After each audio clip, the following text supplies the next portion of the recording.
Pour mieux s'immerger dans la réalité politique, sécuritaire, économique et sociale d'Israël, connectez-vous chaque matin sur Studio Kalita. Daniel Haïk vous y attend pour sa revue de la presse.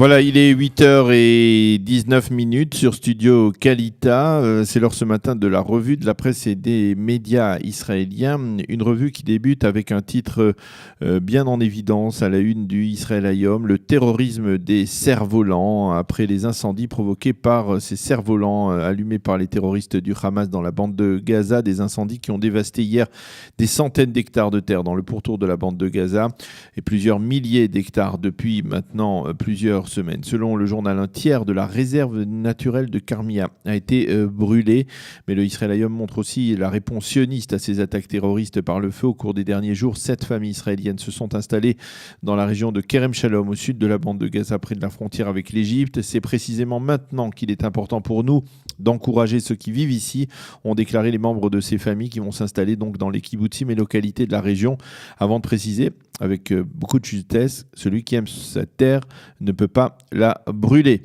Le Premier ministre a annoncé sa décision de dédommager les agriculteurs israéliens en déduisant les montants de ces dommages des sommes que l'État d'Israël doit verser à l'autorité palestinienne comme arriérés de la TVA.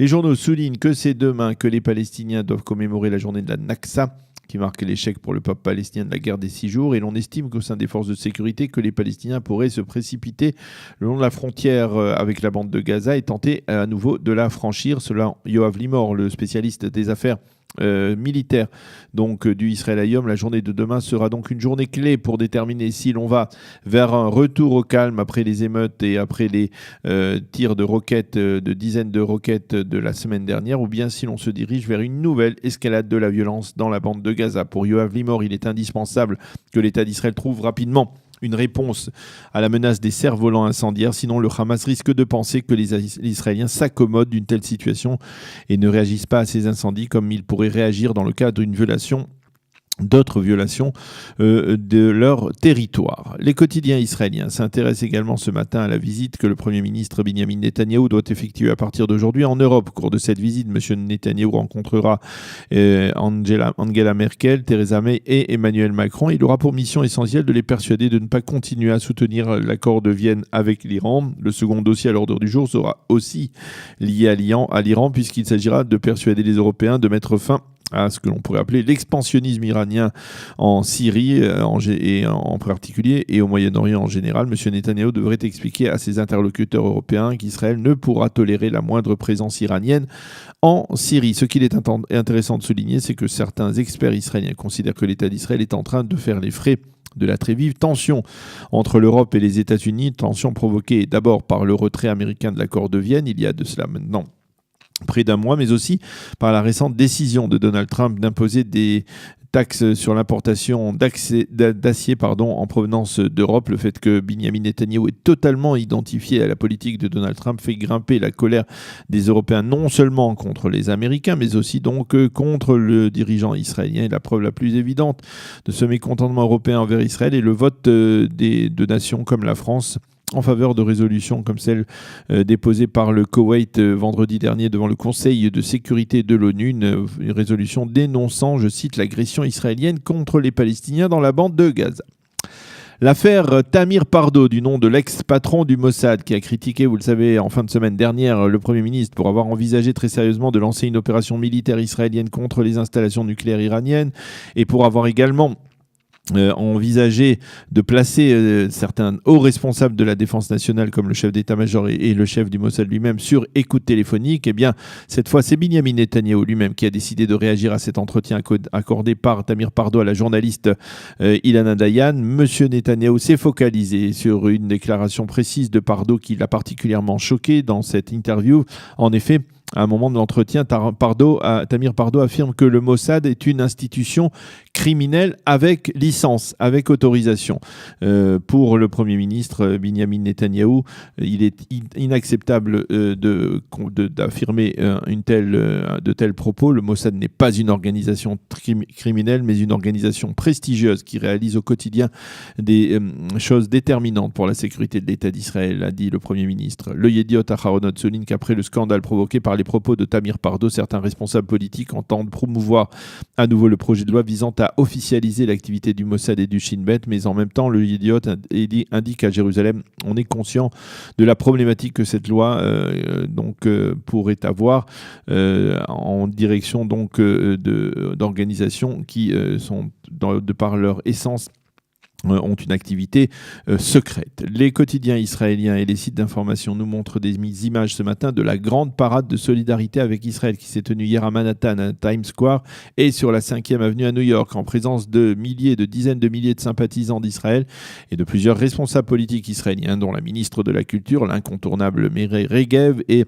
la ministre de l'Intégration, Sofa Landwehr. Le Yediot Aharonot consacre même une partie de sa une à cette parade et le journal nous présente en particulier ce matin les membres des éclaireurs juifs américains du Garin Tzabar qui doivent faire leur alia dans les prochaines semaines en Israël. Hier, ces jeunes futurolim ont défilé dans les rues de New York en brandissant des drapeaux israéliens.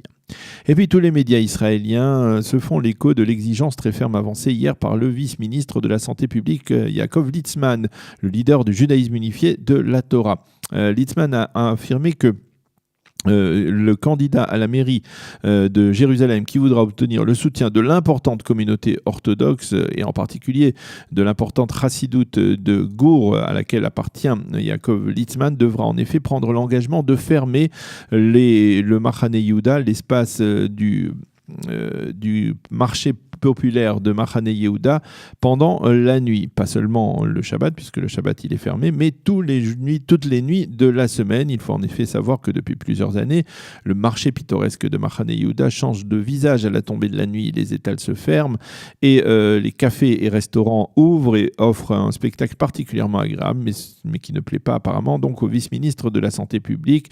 Alors dans la classe politique, on s'est demandé pourquoi Litzman s'est focalisé sur Machane Yehuda.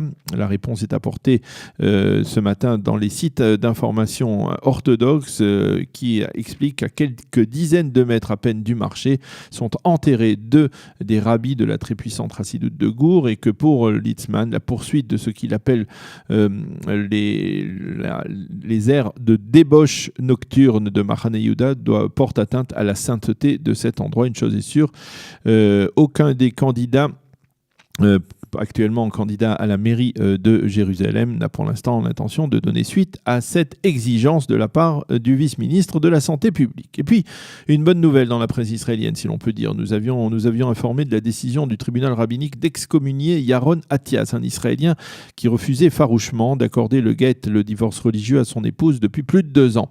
Le tribunal rabbinique avait alors publié il y a quelques semaines son nom et souligné qu'il ne fallait pas le faire monter à la Torah ou l'épauler même dans n'importe quelle démarche, une sorte de shaming national qui a porté ses fruits. Après s'être fait jeter en prison pour avoir conduit sans permis de conduire, un permis de conduire qui lui avait été retiré sur ordre du tribunal rabbinique, Atia a compris qu'il ne pouvait pas continuer à vivre ainsi. Il a donc finalement accepté d'accorder le divorce à sa femme Mazal Dadoun, qui n'a pas caché sa joie.